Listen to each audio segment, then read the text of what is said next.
Hors-série est la réédition d'un numéro qui s'est vendu sans discontinuer depuis 16 ans, qui est désormais épuisé, d'où la demande de lecteurs que nous le republions.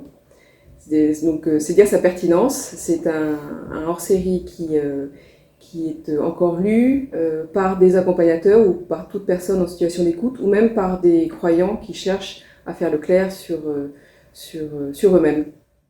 Alors ce hors-série est complémentaire du hors-série que nous avons publié en mai dernier, en mai 2022, qui est le hors-série sur l'accompagnement spirituel.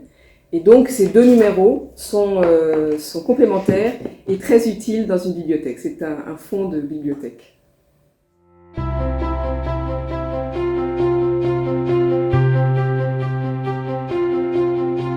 Nous avons repris la plupart des articles du numéro. Donc il y a des grands noms que les lecteurs connaissent, Maurice Bellet, Louis Bernard, Denis Vasse, donc des grands articles de fond, et plein d'autres encore qui sont des articles qui font la qualité de ce numéro.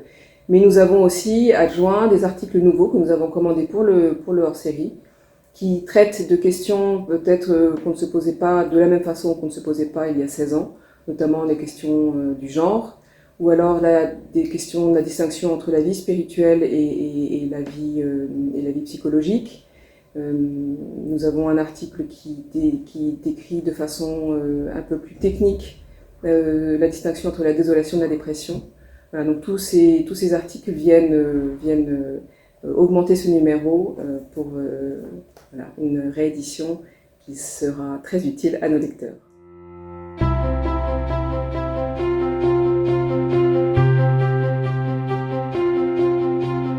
Nous avons choisi de travailler un axe qui était déjà celui de 2006, qu'on pourrait résumer à cette expression « distinguer pour unir ». En fait, nous apercevons que beaucoup de personnes craignent d'explorer cette zone au plus profond d'elles-mêmes, et pourtant il y a un enjeu de maturité et de liberté.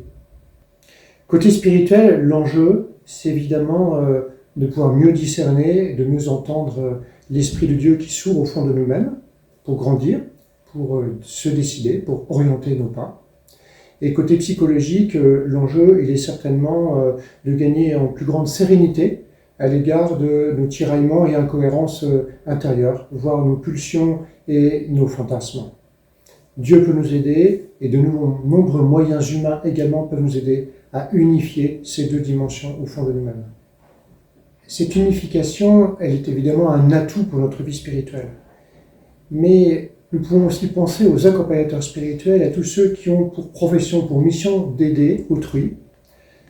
Dans ce numéro, nous soutenons que la supervision et spirituelle et psychologique sont importantes, qu'un travail d'interdisciplinarité, une approche interdisciplinaire est très aidante pour quelqu'un qui est lui-même en soutien d'autres que lui-même, que d'une certaine manière, l'attitude fondamentale est celle de la modestie, c'est-à-dire finalement laisser Dieu être Dieu, lui laisser la première place au début et à la fin.